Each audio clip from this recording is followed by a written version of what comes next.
مولانا روم رحمۃ اللہ علیہ نے بات کہاں سے لی ذرا سنیں. حضرت علی کرم اللہ تعالی وجہ الکریم کا یہ ارشاد تھا، مجھ سے جو پوچھو گے میں جواب قرآن سے دوں گا. یہ ان کا اعلان تھا. اللہ نے اتنا نوازا تھا نبی کی برکت سے ان کو. یہ جو نبی پاک صورت بشری میں آئے، انما انا بشر مثلکم، ذرا اس کو دیکھیں کیسے سمجھایا.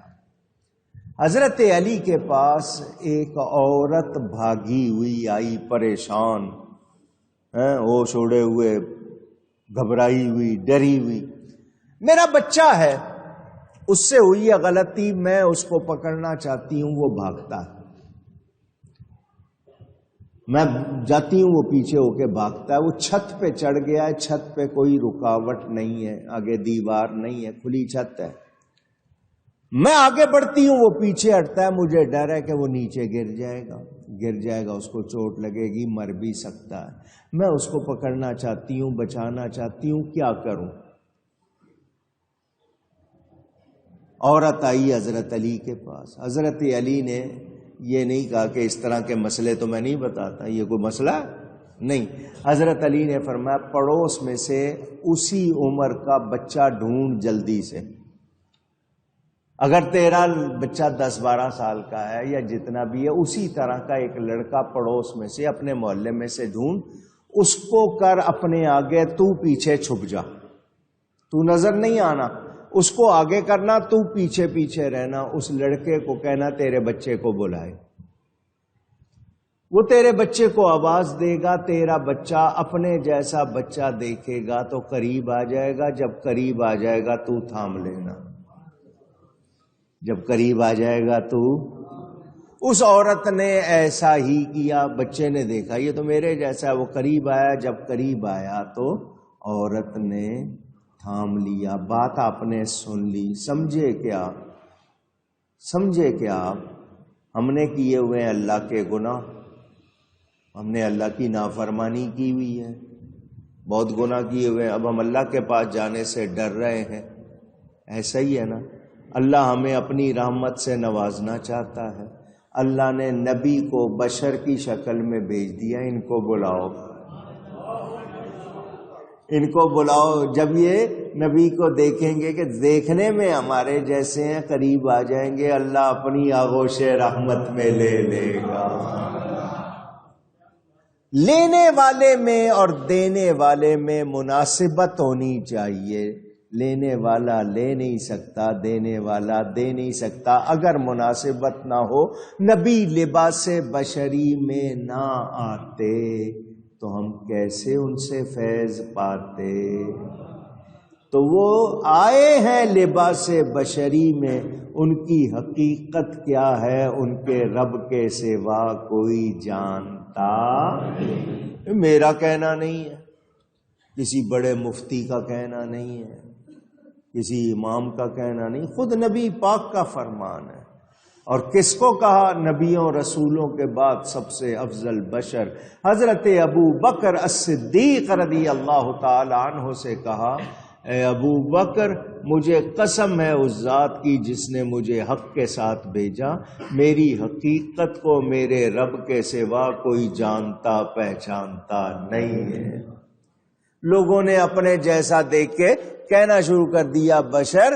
ارے وہ بشر ہیں مگر میرے تمہارے جیسے نہیں.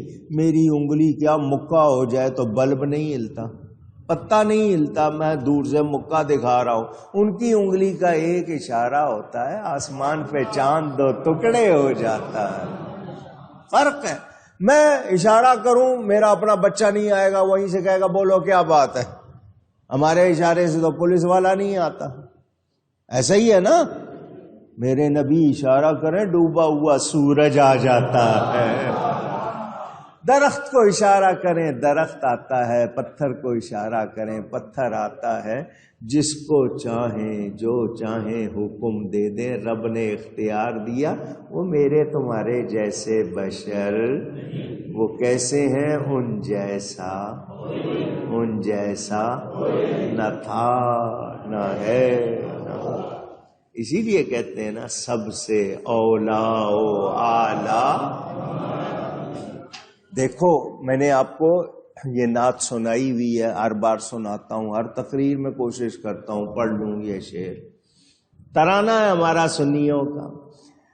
سب سے اولا، سب سے، اب سب سے مراد کون؟ اللہ کی ساری مخلوق، اللہ کی ما سوا اللہ کے سوا سب سے۔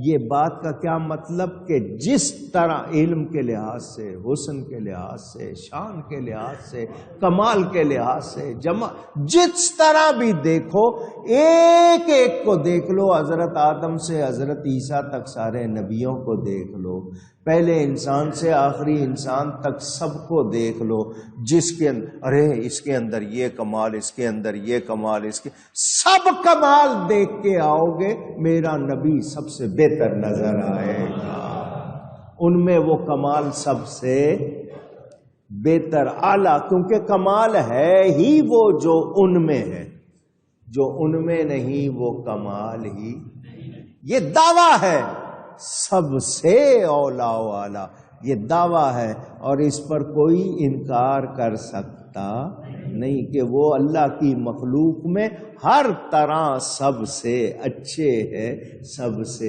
پیارے ہیں، سب سے اولا و اعلیٰ،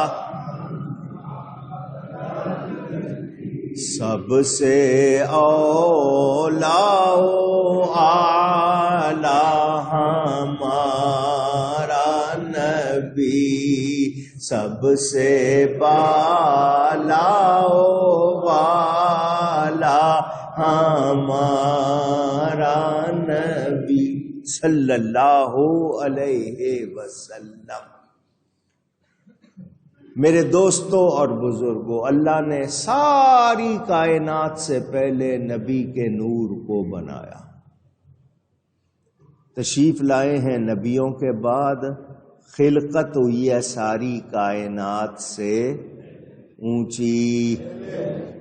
کہنے والوں نے کہا، عربی، فارسی، سریانی، عبرانی، ہمیری، یونانی، رومی، قبطی، بربری، اندلسی، ہندی، چینی، یہ مختلف قومیں کہتے ہیں آدم علیہ السلام نے مٹی کے گارے پر لکھ کر اسے آگ پر پکایا۔ کہنے والے کہتے ہیں سب سے پہلے یہ کام حضرت آدم علیہ السلام۔ بولنے کے لحاظ سے کہتے ہیں عربی سب سے پہلے حضرت اسماعیل علیہ السلام نے بولی۔ سب سے پہلے لکھنے والے کہتے ہیں حضرت ادریس علیہ السلام تھے، ان کو سلائی کے لیے بھی کہا جاتا ہے، سب سے پہلے کپڑے سینے کا فن انہوں نے سکھایا۔ یہ جو باتیں جتنی ہوتی ہیں یہ ہم لوگ اپنی یادداشت کے مطابق، مگر قرآن کہہ رہا ہے کہ نبی نے قرآن نازل ہونے سے پہلے نہ کوئی کتاب پڑھی نہ کچھ لکھا، اس لیے شک کرنے کی ضرورت نہیں، نبی کے پاس جو کمال ہے رب کا دیا ہوا ہے۔ یہ درمیان میں جو بات آ گئی تھی امی ہونے کی، اس پر میں نے بہت تھوڑی سی گفتگو کی ہے۔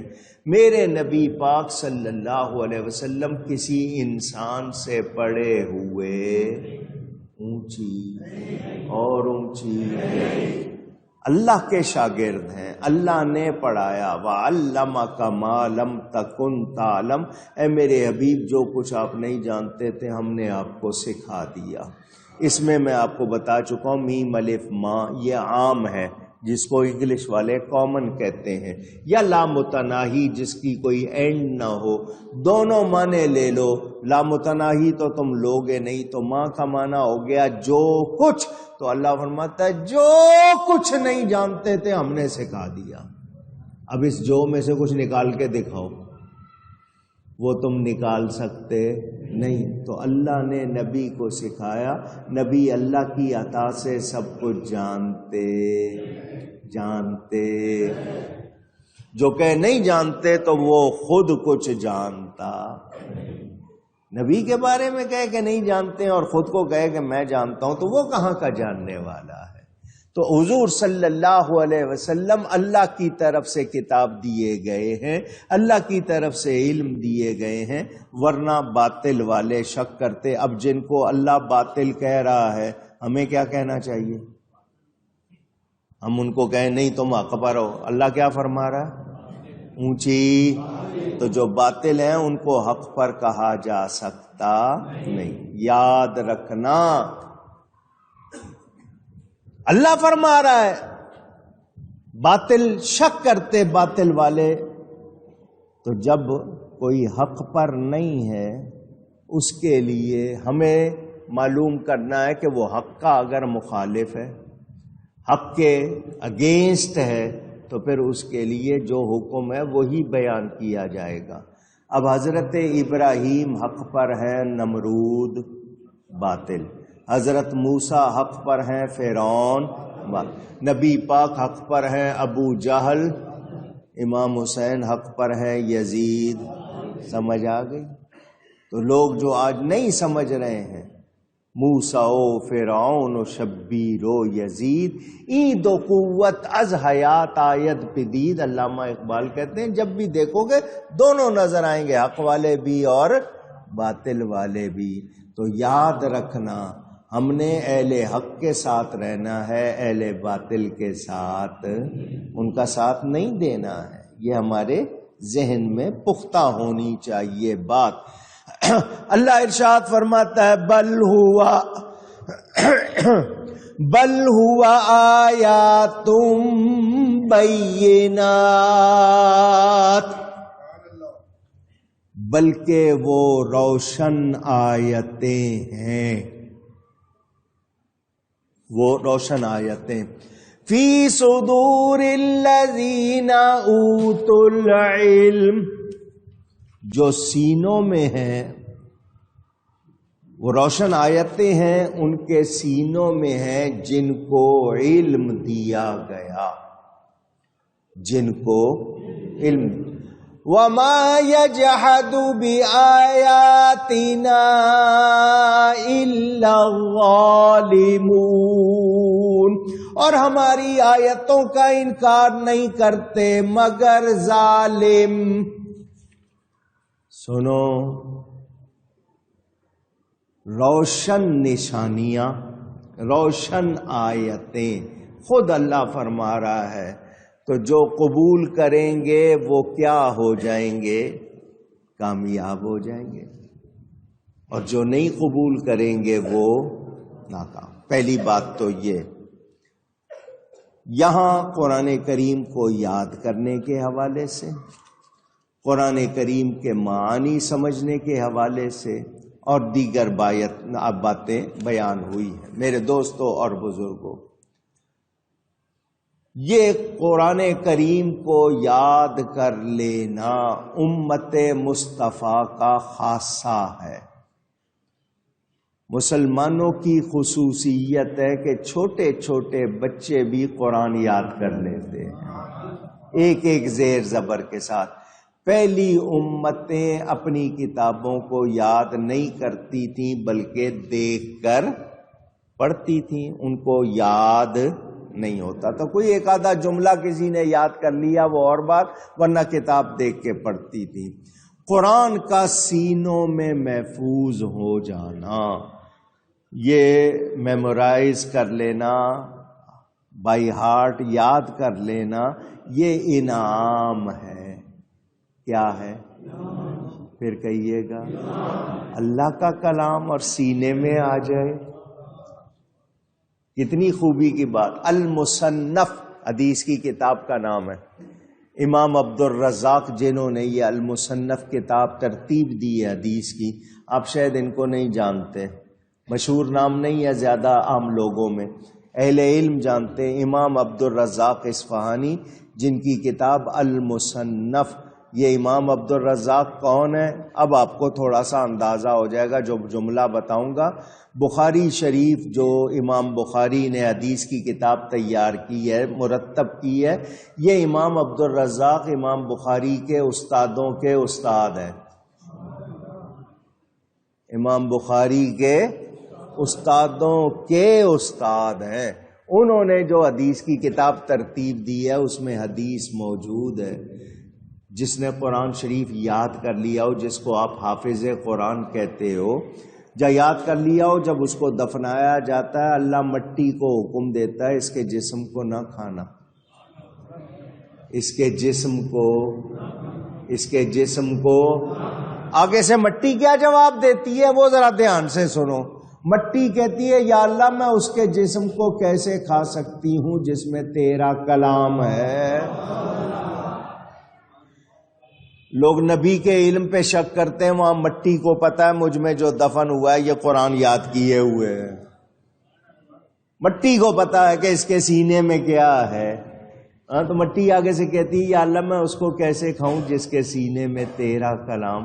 تو جس کے سینے میں کلام آ جائے یاد کر لے، اس کو مٹی نہیں کھاتی، تو جس پہ کلام اترا ہے اللہ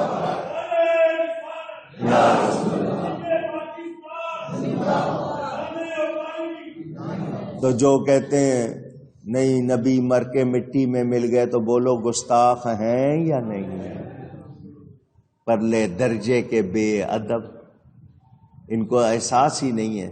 تو یاد رہے جن کے سینوں میں قرآن آ جائے ان کی بڑی شان ہو جاتی ہے۔ میرے دوستوں اور بزرگوں، موسیٰ علیہ السلام نے اللہ کی بارگاہ میں دعا کی، اے عالمین کے معبود الہ العالمین، میں نے تورات میں ایک ایسی امت کا نام پڑھا ہے جن کے سینوں میں قرآن محفوظ ہوگا اور وہ اسے دیکھ کر بھی پڑھیں گے اور یاد بھی کر لیں گے، تو اس سے مراد کون ہے؟ ان کو بتایا گیا یہ میرے حبیب کی امت ہے، وہ اسے دیکھ کے بھی پڑھیں گے اور اسے یاد بھی کریں گے۔ اگر سابقہ امتوں بالخصوص موسیٰ علیہ السلام کی امت کے ہاں لکھی ہوئی کتابیں نہ ہوتی تو وہ اپنے نبیوں کی شریعت کے احکام یاد کر لیتے، کیونکہ ان کو یادداشت بھی ان کی اچھی تھی، یاد کر لیتے، قوت حافظہ تیز تھی، لیکن انہیں یہ دولت نصیب نہیں ہوئی۔ یہ خصوصیات پہچانو نبی کے غلاموں، تم اللہ کے حبیب کے امتی ہو، اللہ نے تمہیں کتنی شانیں عطا فرمائی ہے، نبی کی وجہ سے ہمارا کوئی کمال نہیں۔ اب میں آپ کو باتیں یاد دلاؤں کہ جو قرآن یاد کر لیتے ہیں ان کو کیا کیا شرف ملتا ہے، تو یہ ایک پورا موضوع، یہ سینوں کا ذکر آ گیا نا کہ ان کے سینوں میں روشن آیتیں، تو یہاں قرآن یاد کر لینے کی برکتیں۔ حضرت ابو امامہ رضی اللہ تعالیٰ عنہ فرماتے ہیں کہ اللہ تعالیٰ اس جسم کو آگ سے محفوظ رکھے گا جس کے دل میں قرآن مجید محفوظ ہوگا۔ ایمان شرط ہے، ایمان شرط ہے، ایمان والا۔ حضور نے فرمایا وہ دل جس میں قرآن کریم کی کوئی آیت نہ ہو وہ ویران گھر کی طرح ہے کہ ایک بھی آیت یاد نہیں کی ہوئی۔ اسی لیے ایک فرمایا قرآن کو یاد کرو، اس ذات کی قسم جس کے قبضہ قدرت میں محمد صلی اللہ علیہ وسلم کی جان ہے، وہ سینوں سے اونٹ بندھے ہوئے کے چھوٹنے سے بہت جلد نکلنے والا ہے، یعنی جیسے ہی اونٹ کے پاؤں سے رسی کھولی جاتی ہے وہ فوراً بھاگ جاتا ہے۔ تو جان لو جس نے قرآن یاد کیا ہوا ہے دوزخ بھی اس سے بھاگ جائے گی، وہ دوزخ سے بھاگے گا، دوزخ اس سے بھاگے گی۔ اللہ کا کلام، اللہ کا کلام، اللہ کا کلام، تو ہمیں اس کو یاد کرنا چاہیے۔ یہ بیان جاری ہے، انشاءاللہ باقی گفتگو آئندہ جمعے کروں گا۔ پتہ یہ چلا، واضح طور پر ہو گیا، ایمان والا شک والا نہیں ہوتا، اور ہمیں اہل کتاب سے بات کرنی ہے مضبوط دلائل کے ساتھ، اچھے انداز میں، لیکن ان میں سے جو ظالم ہیں ان کے ساتھ کوئی رعایت ہو سکتی نہیں۔ اور نبی پاک پر جو کلام اترا ہم اس کو دل و جان سے مانتے ہیں۔ پہلی کتابوں پر ایمان ہے لیکن قرآن پر عمل ہے۔ قرآن پر ایمان بھی ہے اور عمل بھی ہے۔ پہلی کتابوں پر صرف ایمان ہے، ان پر عمل نہیں۔ یہ تھوڑا سا خلاصہ، باقی انشاءاللہ آئندہ گفتگو میں مجھ سے کہیں کوئی غلطی ہوئی ہو، اللہ تعالیٰ اور اس کے رسول صلی اللہ علیہ وسلم کی بارگاہ میں توبہ کرتا ہوں۔ وآخر دعوانا ان الحمد للہ رب العالمین۔